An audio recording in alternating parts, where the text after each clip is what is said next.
l'agence.expert. Il est important de prendre en considération que vous êtes la personne la plus importante au monde. Mais on ne peut pas porter la bienveillance si nous-mêmes on n'est pas bienveillant vis-à-vis de soi-même.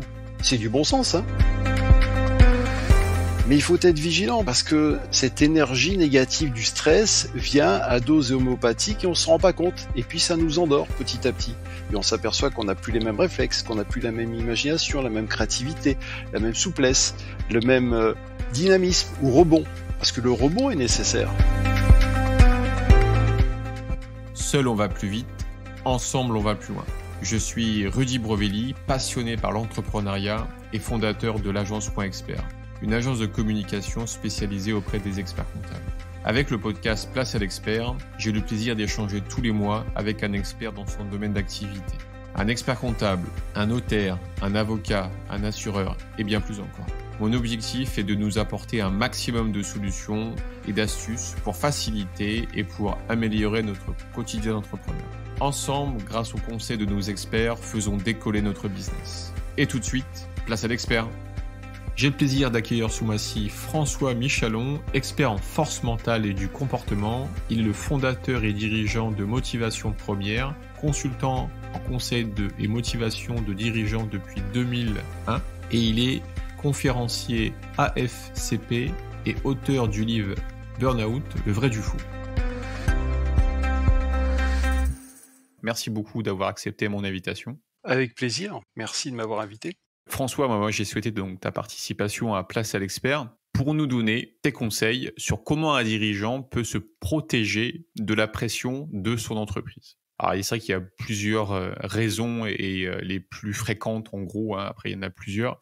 Un carnet de commandes qui peine à se remplir, des soucis de trésorerie avec le fisc, une charge de travail trop importante, la solitude du pouvoir et des responsabilités, bon, et il y en a d'autres, j'en passe.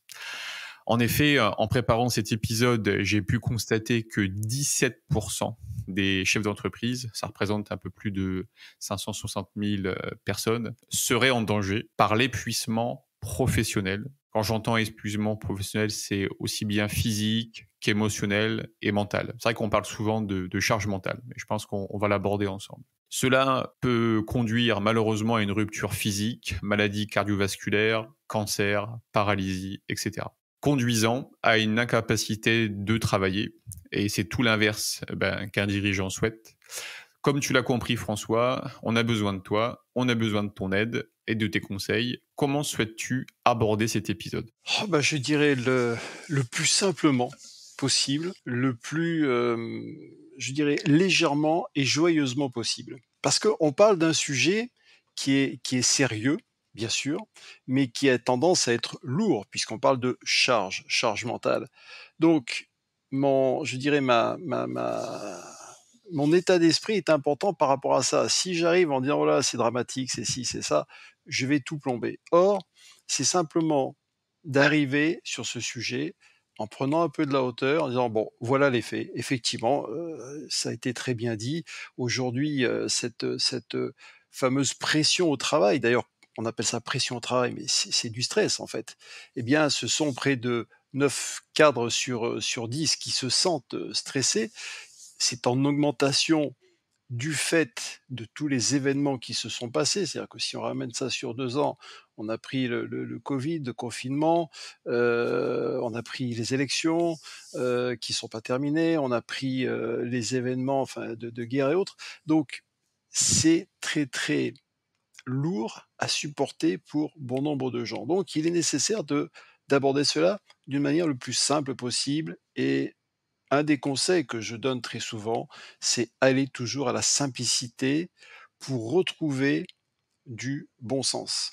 Et le bon sens, on va en reparler bien évidemment. D'accord. Quand tu entends de simplicité, c'est quoi ? C'est de l'optimisme ? Non, c'est pas d'optimisme. La simplicité, c'est d'arrêter de se compliquer l'existence, arrêter un peu le radio mental, parce que je dirais que tout dirigeant va certainement se reconnaître là-dedans, c'est-à-dire qu'il arrive à un moment où il y a tellement d'éléments qui sont difficiles à gérer au quotidien qu'on ne dort plus. Oui. ou alors il y a une mauvaise qualité de sommeil et que par conséquent, il faut arriver à prendre de la hauteur encore une fois et à tout voir les choses simplement, simplement, simplement. C'est-à-dire qu'on va se faire une montagne de certaines situations, or on peut les traiter, chaque chose a des solutions. Ah, je comprends. Mais après, on me dit souvent, mais tu sais, Rudy, on n'a rien sans rien. Oui, bien sûr qu'on n'a rien sans rien, mais il m'arrive souvent de dire aux clients que j'accompagne parce qu'il faut quand même rappeler que je suis un entrepreneur à la base, donc je connais très bien cet univers-là des affaires, d'être dirigeant. J'ai eu des différentes affaires dans différents univers avec du personnel, donc je connais tout ça et je suis dans le conseil également depuis 20 ans. Je suis toujours entrepreneur et toujours dans le conseil. Et dans le conseil, eh bien, je dis aux personnes: «Il est nécessaire d'arrêter de vous faire des nœuds dans la tête» et c'est beaucoup plus simple que vous pouvez l'imaginer. Mais à chaque fois et je me rappelle avoir m'être occupé d'un jeune étudiant, Sciences Po et autres, il me dit: «Non, mais c'est trop facile, ça se saurait si ça fonctionnait». Mais c'est parce que c'est facile. Il est nécessaire de revenir à cette simplicité dans son fonctionnement. Tout est simple, tout est simple, mais les événements extérieurs ont tendance à vouloir tout compliquer. En fait, tu veux dire que c'est nous, en fait, qui se mettons le mou, en fait, montons, en gros, on se dit, beh, ça, c'est compliqué, donc ça sera compliqué, en fait. Mentalement, en fait, on se prépare à que ce soit compliqué, c'est ça? Ou Oui, en partie, oui. Nous sommes «responsables» entre guillemets de ce que nous créons. J'invente rien, hein. Vous savez, il y a un grand monsieur qui s'appelait Marc Aurèle qui disait: «Notre vie est ce qu'en font nos pensées» complètement. et à ce titre, je ne les ai pas comptées aujourd'hui, mais en moyenne, nous avons 60-70 000 pensées quotidiennes. C'est vrai, ouais. C'est énorme. C'est énorme, Et ouais. sur cette masse de pensées, elles sont à grande majorité anciennes, obsolètes, d'hier. C'est-à-dire qu'on fait du réchauffé tous les jours et à tendance un peu négative. D'où la nécessité d'être vigilant vis-à-vis de soi-même et vis-à-vis de vos pensées. C'est-à-dire que si on laisse rentrer n'importe quoi comme forme de pensée, qui risque au fur et à mesure de devenir des croyances plus ou moins fortes, des habitudes, eh bien, ça peut pénaliser votre fonctionnement. C'est un peu comme si vous laissiez rentrer des virus dans votre ordinateur et au fur et à mesure, dire: «Mais ça va plus, ça marche plus». Donc vigilance. On parle souvent de régime alimentaire, mais en fait, il y a aussi, alors je parle pas forcément de régime de l'esprit, mais, de faire attention justement à ce que votre esprit capte comme information.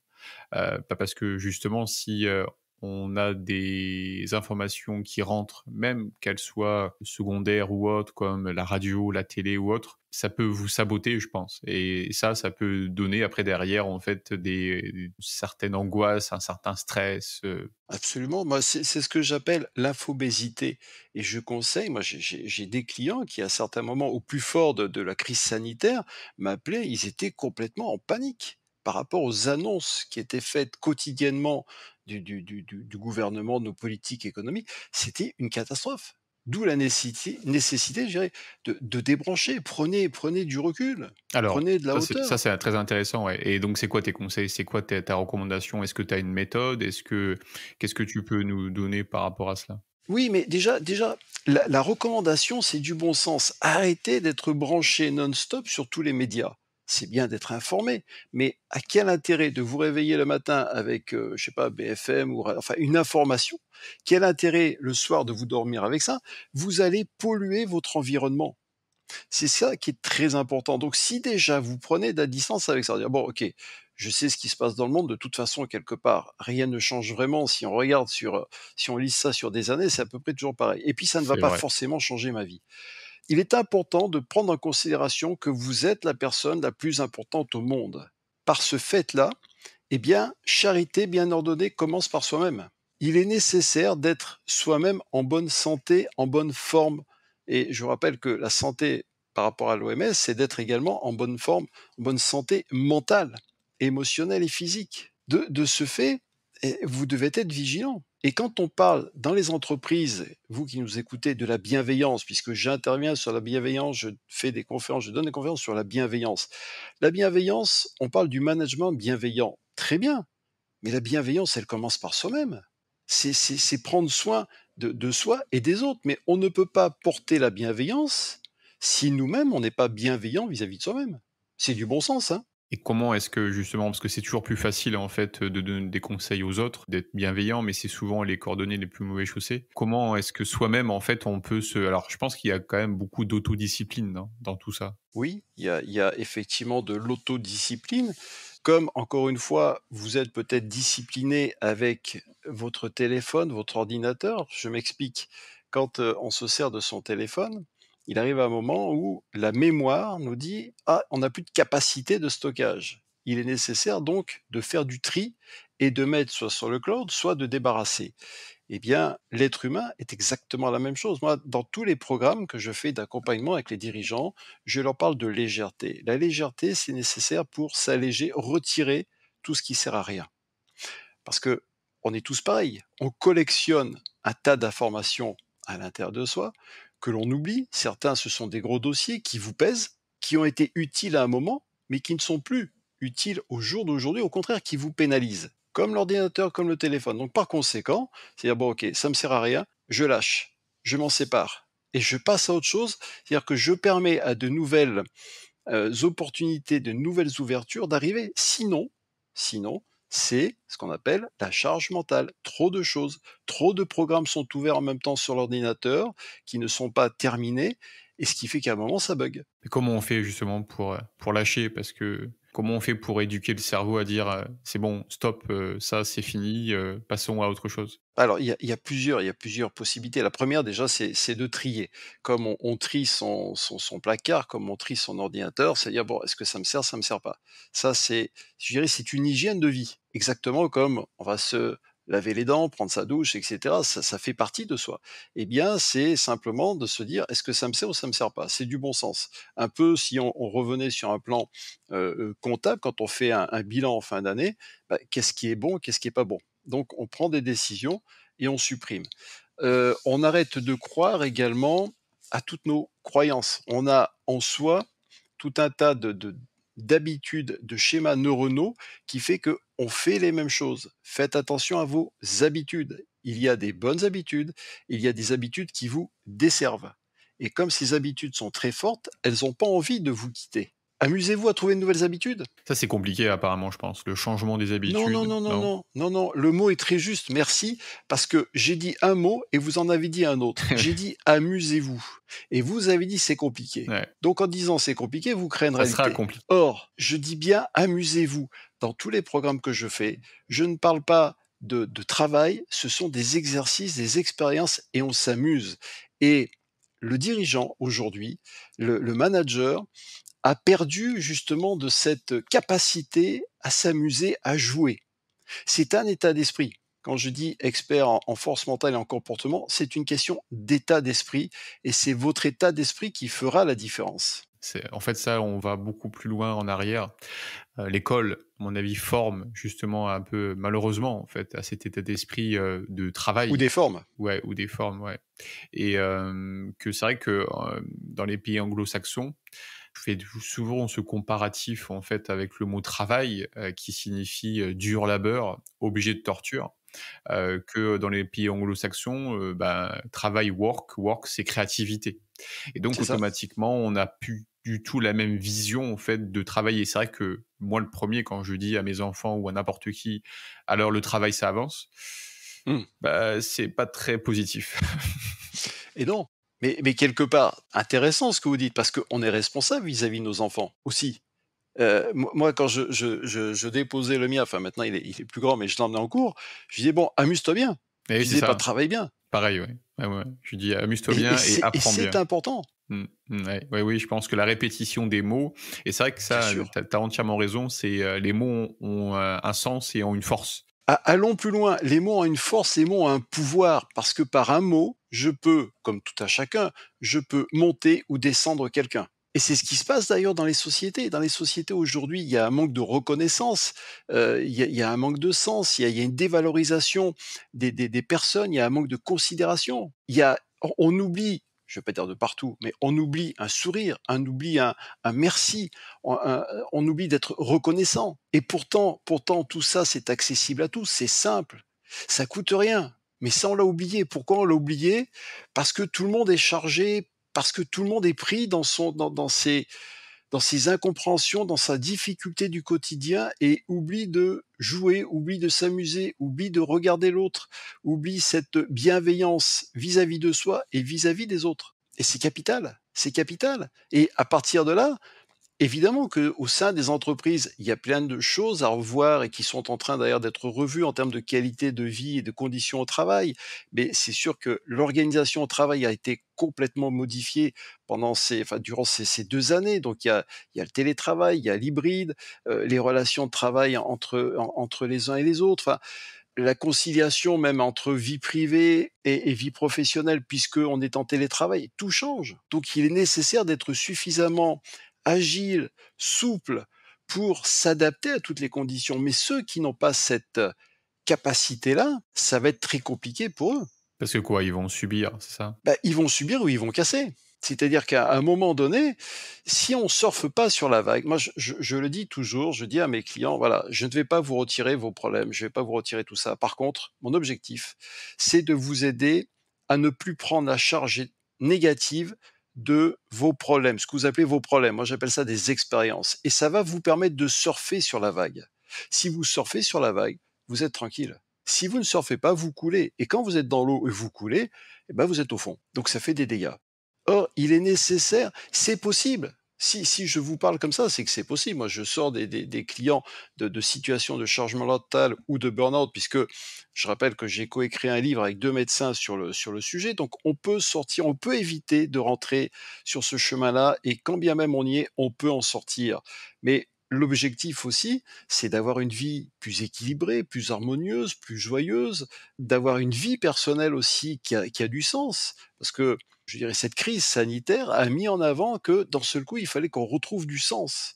Et nous avons des managers qui étaient brillants. Moi, j'ai des exemples de clients ou même de jeunes qui ont fait des études brillantes, qui ont dit non, non, je ne veux plus rentrer dans certaines structures, ce n'est plus ça que je veux faire, je veux du sens, je vais aller apprendre à être boulanger, boucher, faire un métier manuel, parce que ça a du sens. Et on cherche du sens dans sa vie aujourd'hui. Tout à fait, ouais. Après souvent les jeunes, ne sachant pas vraiment sur quoi s'orienter, c'est les parents qui, leur donnent un petit peu La l'orientation, tendance, la tendance, ouais, ouais, ouais, et c'est vrai que moi je connais beaucoup de jeunes qui, ont fait plaisir à leurs parents c'est jusqu'à ça. arriver à des bac+5, bac+6, Oui. et à la finalité, en fait, se sont retrouvés coachs sportifs parce que c'est ce qu'ils voulaient C'est vraiment faire. ça, mais c'est tout à fait ça, et c'est pas déshonorant, loin de là. Mais loin de là. C'est même bien, mais c'est pour dire que effectivement les parents veulent toujours, enfin, ou imaginent des choses pour les enfants, et que les enfants le font, ça coûte une blinde, et en finalité, les parents disent: «Mais attends, je me suis saigné aux 400 pour toi, et tu fais ça?» Mais le plus important, c'est quoi? C'est que la personne soit heureuse. S'épanouissent. Et oui, Bien dans ce sûr. qu'il fait, ouais. C'est capital, c'est capital, et cela à tout âge. Donc c'est pour ça qu'aujourd'hui, eh bien, on recherche du sens, on recherche de l'éthique, et c'est bien parce que tout change et qu'on n'est plus forcément dans ce profit, dans vouloir faire carrière. C'est fini de faire carrière aujourd'hui.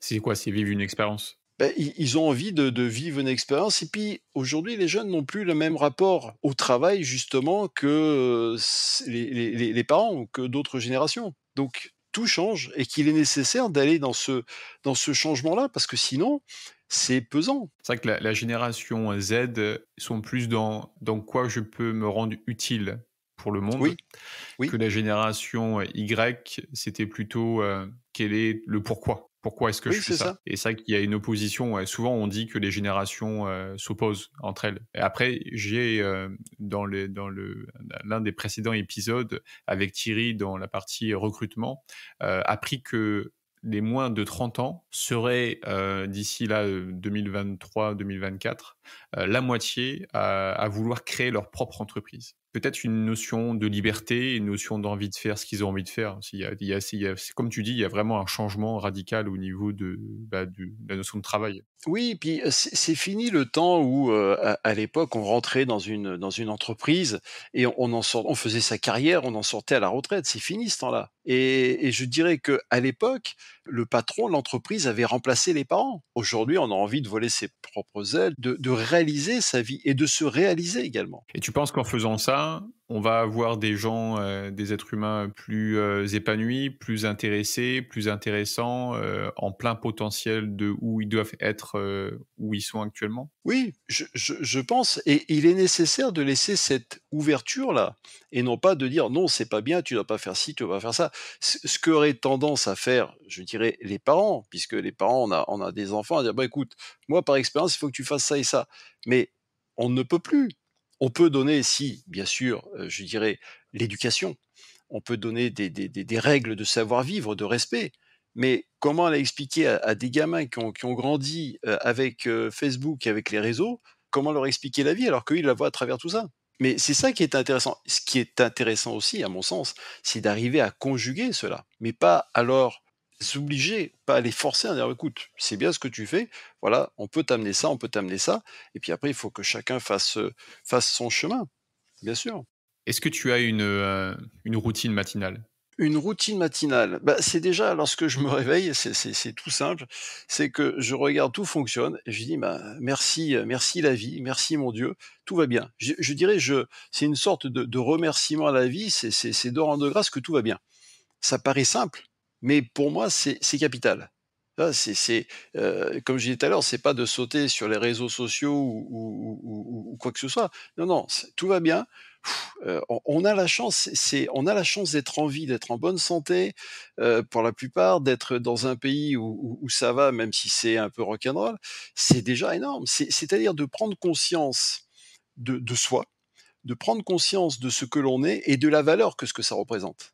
Parce que ça a une valeur. Et c'est vrai que dans les sociétés, ça a de la valeur, on va dire, dans les clubs de foot, parce qu'on va te racheter à un certain prix, ça a une valeur marchande, mais on a une valeur. Et souvent, je constate qu'on se déprécie, on se banalise, alors qu'on a une valeur, on vaut quelque chose, on a tous une expérience différente, on a tous je dirais, un cheminement, heu, et tout ça, c'est important. Et trop de dirigeants, je dis bien de dirigeants, de managers et autres entrepreneurs que je rencontre, n'ont pas conscience de cela. Et il y a tout un cheminement qui va leur permettre de retrouver confiance et estime en soi.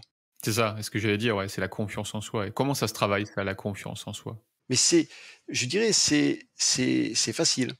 Et ça demande tout ça, alors ça c'est un peu mon rituel, ce qui est très, très simple, mais ça me permet de dire: «Bon, chaque journée est une nouvelle vie». Aujourd'hui, j'ai publié sur un réseau connu en disant en mettant justement parce que j'ai dit: «Pour moi, chaque jour est une nouvelle chance. Chaque jour est une nouvelle vie». Aujourd'hui, le soleil brille différemment d'hier ou de demain, donc i c'est une nouvelle chance. Qu'est-ce que je vais faire de cela? Ouais, c'est ça. Chaque jour est unique.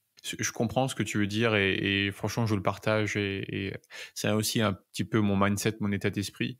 Mais beaucoup de dirigeants, en fait, et je l'ai vécu et je le vis de temps en temps aussi, la tête sous l'eau. Ça, c'est Ah compliqué. mais oui, beh, La tête sous évidemment, l'eau, mais on voit pas le bout, en fait. On a l'impression que c'est et là, en fait, quel conseil que tu as à donner à ces personnes, en fait, qui n'ont même pas le temps, en fait, de réfléchir au cadeau d'anniversaire de leurs enfants, quoi. oui, alors effectivement, la tête sous l'eau pour les chefs d'entreprise, les entrepreneurs, dirigeants, je connais puisque, je vous l'ai dit, j'étais entrepreneur et il y a plus de 20 ans en arrière, j'ai fait mon burn-out. À l'époque, ça avait pas ce nom de burn-out, mais j'ai vécu tout ça et ça m'a laissé d'ailleurs certaines traces, mais je m'en suis bien sorti, j'ai rebondi et tout ça pour vous dire qu'il est nécessaire de prendre le temps. Prenez le temps, sinon c'est lui qui vous prend. Alors comment faire pour ça? Eh bien, c'est de vous imposer, dans votre journée 5 minutes, 10 minutes de pause, mais tranquille. C'est-à-dire, je sors, si vous êtes dans les bureaux, vous sortez, vous faites le tour du pâté de maison, vous allez prendre un café, vous changez les idées, mais prenez le temps. Prenez le temps, par exemple, allez marcher. Vous faites encore une fois le tour du pâté de maison, vous allez si vous avez un jardin ou une forêt à côté, vous allez faire cela parce que c'est nécessaire, ça va vous permettre d'alléger votre cerveau. Et puis, un autre conseil que je vous dirais, arrêtez de vous identifier à votre fonction et à la somme des problèmes que vous voyez. Parce que ces problèmes-là, vous les grossissez. Bien souvent, ils ont la taille d'une tête d'épingle, mais à force de les voir tous les jours, à force de les mâchouiller, ils prennent une importance de folie et c'est eux qui vous prennent. Or, il est nécessaire, encore une fois, de vous alléger et de reprendre de la hauteur. Comme je dis bien souvent, si vous habitez au rez-de-chaussée d'un immeuble et vous montez tout en haut au 10e ou 20e, vous allez voir la situation d'une autre manière. C'est ça qui est important. Et moi, c'est ce que je propose encore une fois dans tous mes programmes, c'est de vous alléger. L'allègement est nécessaire. Pour qu'une montgolfière puisse monter, il faut qu'elle vide tous ses sacs de sable. Donc, par rapport à ça, privilégiez la famille parce que c'est important. Ne banalisez pas vos enfants parce que c'est extraordinaire et les années passent tellement vite que après vous allez dire ah mince si j'avais su. Donc ne dites pas ça. Faites-le. C'est rien, c'est une attention, c'est un mot. C'est vrai que peut-être c'est d'aller voir votre fils ou au foot ou à la danse, je sais pas. Ça va vous prendre 1 heure, mais c'est tellement nourrissant et ça fait tellement du bien et ça vous coupe de toute votre charge mentale, de votre stress et ça fait du bien. Et quand vous avez la chance d'avoir une famille, eh bien, c'est capital. Parce que on a constaté que les personnes qui sont en situation de burn-out, ceux qui s'en sortent le mieux, c'est les personnes qui ont une cellule familiale. Je dis bien une cellule familiale qui permet de se reposer, de repartir. Alors, si on n'a pas de famille, on peut avoir un cercle, premier cercle d'amis, mais c'est capital. Parce que c'est l'entraide, c'est le fait de se comprendre, c'est partage. Et dans le partage, et ça va vous aider également pour vous sortir de la situation d'enfermement dans laquelle vous êtes, parlez, parlez, parlez. C'est nécessaire. Alors, je ne dis pas d'aller voir un psy, mais parlez si vous avez personne avec qui vous pouvez parler, parce que ça va vous permettre de vous vider le trop-plein que vous avez dans la tête. Donc, en parlant, en échangeant, ça peut être, je sais pas, le matin, vous prenez un café avec des amis, avec qui que ce soit, bah, échanger d'une manière sympathique. Mais de parler, ça fait du bien. Parce qu'une personne qui est en situation de burn-out est en situation de déni. Il est enfermé en lui. Donc, vous voyez, c'est important d'être vigilant avec tout ça. Et je pense qu'il se rend même pas compte qu'il est en burn-out. Non, ah non, non, non, non, non, mais non, parce qu'on lui dit: «Mais attends, regarde dans l'état où tu es, ça va pas du tout». «Non, non, non, mais c'est normal, tout va bien, regarde, j'ai mes objectifs, j'ai ci, j'ai ça». Parce que la personne qui est en burn-out et il y en a beaucoup dans toutes les professions, hein. J'ai coécrit un livre avec des médecins, eh Comment il bien, s'appelle ce livre? Burn-out, le vrai du faux. Parce que comme D'accord. on entendait parler un peu de tout, Et donc on peut le Burn-out, le trouver vrai sur du faux, Amazon? sur Amazon ou vous me le demandez et je vous D'accord. l'envoie. On l'a fait avec le docteur Ali FJI, qui est un médecin urgentiste et médecin du sport, et le docteur Alain Delabo, qui est nutritionniste. C'est lui qui a inventé la méthode, la chrononutrition. Donc, l'importance de bien se nourrir également, parce que ça va vous éviter de tomber dans la charge mentale ou dans le burn-out. Vous voyez qu'il y a plein, plein, plein. On pourrait faire une émission là-dessus en termes de prévention. C'est pour ça d'ailleurs qu'on fait beaucoup d'interventions et de conférences sur le sujet, parce qu'il est nécessaire d'amener cette prévention et de dire attention, vous pouvez changer votre manière d'être, votre manière de faire par des conseils à condition que vous les appliquiez. Et ça, c'est tout à fait possible. Donc, c'est voilà, c'est un ensemble de clés, de conseils utiles et pragmatiques, parce qu'encore une fois, on est sur le terrain, donc on sait comment ça se passe. Ouais, tout à fait, ouais. En fait, si je comprends bien par rapport à ce qu'on a échangé, ce que tu nous as donné comme conseil, c'est si on applique une autre vision, en fait, de nos problèmes, plutôt des petits tracas, même si, en fait, c'est tout dépend le pouvoir des mots qu'on va y mettre dedans, Oui, on va se sentir donc mieux et si on se sent mieux, automatiquement, bah, l'entreprise va en bénéficier. Parce que si on est plus d'énergie, plus d'impact, évidemment. automatiquement, ça va donner en fait quelque chose et ça, on va pouvoir le transmettre aussi à notre équipe et après c'est un cercle vertueux, quoi. Mais c'est tout à fait ça. C'est pour ça que je dis souvent, quand on arrive dans une entreprise, bien sûr qu'on peut parler, je peux faire des séminaires à tous les collaborateurs. Mais ce qui est important, c'est d'aller tout de suite à la tête. Parce que c'est la tête qui va donner, je dirais, l'influence à toute la société. Et allons plus loin, à la société, aux produits et même aux clients. Parce que ce que la tête pensante va rayonner va avoir des conséquences. Si la tête pensante est stressée, et bien automatiquement, tous ceux qui sont en dessous vont être stressés. Si au contraire, il est ouvert, avenant, confiant, optimiste, enthousiaste, automatiquement, tout le monde va en bénéficier. Alors, je suis, je certains vont dire: «Mais attends, est-ce que ça existe des personnes comme ça?» Oui, ça existe, heureusement. C'est-à-dire qu'effectivement, ils ont leur lot de problèmes, de contraintes, de ci, de ça, mais ça dépend de l'état d'esprit avec lequel vous abordez tout cela et c'est là toute la différence. Parce que quand vous êtes, je sais pas, vous êtes un chef d'entreprise, quand vous êtes mettons même le chef du pays, le président du pays, c'est son état d'esprit qui va faire la différence, qui va influer sur ses concitoyens, sur son personnel, et cetera. Et puis si vous êtes un métier recevant d'autres personnes, moi je vois par exemple, j'ai en tête un expert comptable qui me dit: «Mais on a reçu des clients qui étaient, défaitistes parce que la situation a fait qu'elle était dramatique», ça les affecte. Parce qu'ils se prennent la charge négative de leurs clients, bien évidemment. Il y a un échange qui se crée d'une manière inconsciente, mais quelque part, ça pèse et ça augmente la charge mentale de l'individu, d'où la nécessité de pouvoir s'en débarrasser. Alors certains vont faire du sport, certains vont faire je sais pas, de la méditation, de la réflexologie, ceux qui veulent. Mais il faut être vigilant parce que cette énergie négative du stress vient à dose homéopathique et on se rend pas compte. Et puis ça nous endort petit à petit. Et on s'aperçoit qu'on n'a plus les mêmes réflexes, qu'on n'a plus la même imagination, la même créativité, la même souplesse, le même dynamisme ou rebond. Parce que le rebond est Bye nécessaire. bye. Si vous rebondissez pas, comment on fait pour se sortir d'une situation? C'est très simple. Quand on l'explique, quand on le fait vivre, parce que il est évident que là, ça reste des mots, mais quand lors d'un programme ou de séminaires et autres, je le fais vivre aux personnes et waouh, mais c'est incroyable! C'est-à-dire qu'on a cru pendant X temps à des situations, mais on me fait sortir de cette situation et je m'aperçois d'un autre point de vue. Tout ce que j'ai cru avant, c'était faux. Même si ça pensait être vrai, mais c'est à la fois faux.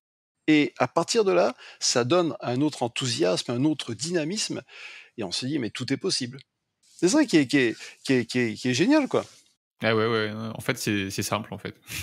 Bah, oui, c'est simple, mais si on prend aujourd'hui, on prend un téléphone, on se casse pas la tête, on fait le numéro et c'est simple, on appelle à l'autre bout du monde ou à côté et cetera, c'est formidable. Mais ça a demandé énormément de travail, ça a demandé toute une technicité qui est extraordinaire. Mais aujourd'hui, moi, quand je me sers de mon téléphone, je vais pas chercher à comprendre le pourquoi du comment.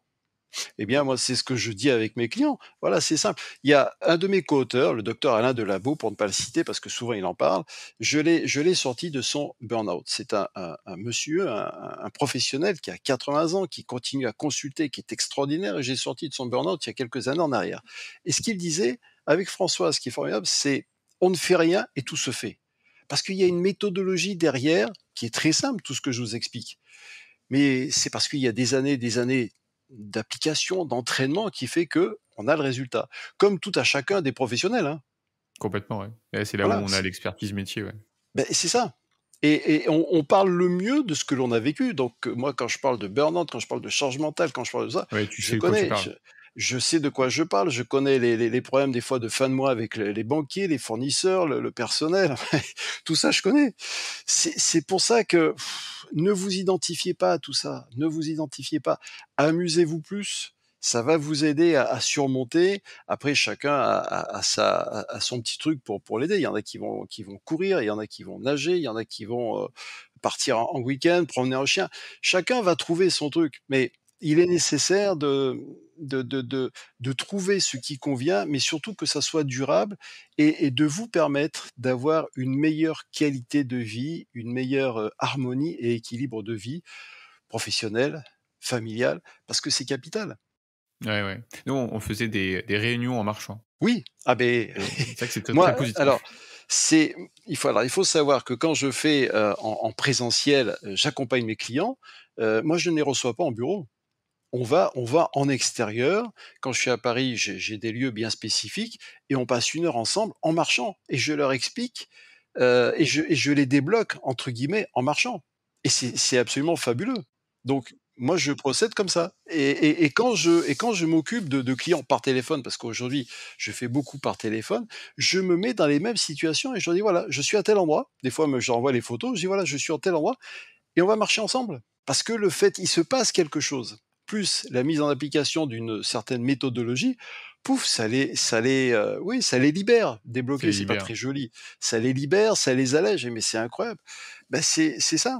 Donc ne croyez pas à tout ce qu'on veut vous envoyer comme information dans les médias, les politiques, les économismes, et cetera.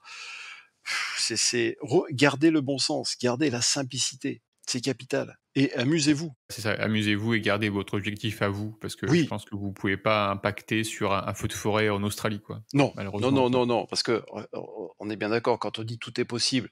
Oui, tout est possible, on peut sortir de sa zone de confort et encore il y aurait à dire là-dessus. On peut se dépasser, bien sûr. Maintenant, c'est vrai que comme je dis souvent, d'un âne, on va pas en faire un cheval de course non plus. Il faut être réaliste, hein, sinon, c'est un peu d'escroquerie. Néanmoins, il est tout à fait possible de changer vos comportements pour en découvrir de nouveaux et de ce fait, de vous redécouvrir. Et ça va vous permettre aussi, parce que c'est la définition que je donne bien souvent du burn-out. Pour moi, le burn-out, c'est un excès du moi au détriment du soi. C'est-à-dire qu'on a tellement donné de l'importance sur l'extérieur et dans le milieu professionnel, on vous a dit: «Mais tu es le meilleur, tu es ci, tu es ça» et que vous avez prouvé, eh bien, à force de chercher sur l'extérieur, vous vous êtes oublié. Or, le plus important, c'est soi, c'est soi-même. C'est pour ça qu'il y a un retour au sens, c'est pour ça que, tout change. Alors, bien sûr, les entreprises ne sont pas parfaites, bien sûr qu'il y a plein de choses à revoir dans le fonctionnement, bien sûr qu'il y a des managers qui sont pas au top ou des personnes qui sont pas au top parce qu'ils sont mal dans leur tête, mal dans leur peau, qui sont pas mis au bon endroit, qui vont être nocifs pour les autres, ça c'est sûr et certain. Mais le plus important, c'est vous. Vous êtes la personne la plus importante au monde, donc prenez soin de vous. Vous êtes votre capital, vous avez une valeur inestimable. Donc soit vous acceptez d'être banalisé, d'être maltraité, ou soit dites non, stop. Osez dire non, c'est capital aussi. Oui, enfin, je vous donne, hein, on discute à bâton rompu, il y a plein d'informations, de clés qui sont capitales et qui sont faciles à mettre en application. Et quand bien même vous me direz: «Ouais, mais attends, t'es gentil, toi, tu dis ça de ton côté, mais au quotidien, c'est possible et puis si vous n'y arrivez pas, bah, vous me contactez, voilà, c'est aussi simple que ça, hein. Super. Bah, merci beaucoup pour cet échange. On a une bonne base de réflexion. Avec grand plaisir, Et puis, je pense qu'en avis, il y a peut-être l'occasion, de travailler sur des prochains épisodes sur le mindset, des choses comme ça. Ça bien peut être, sûr, ouais, ça peut être, très, très intéressant pour les entrepreneurs. avec Super. joie. Merci François pour cet échange et je te souhaite une bonne journée et puis à très Merci bientôt, et beaucoup. quand je passerai à Paris, je n'oublierai Avec pas de joie, t'appeler. avec joie. En Nous marchant. cheminerons ensemble. C'est ça, c'est Merci, ça. À bientôt. merci. Au revoir. Si cet épisode vous a plu, partagez-le autour de vous et mettez 5 étoiles pour aider d'autres entrepreneurs dans leur activité. Pour aller plus loin, faites-vous accompagner par des experts. Quant à moi, j'aurai le plaisir d'accueillir le mois prochain Davy Kremer, expert en infogérance web. Il nous donnera ses conseils pour sécuriser au mieux nos hébergements web. Cet épisode vous intéresse, je vous donne rendez-vous le mois prochain. En attendant, prenez soin de votre entreprise. Bye bye.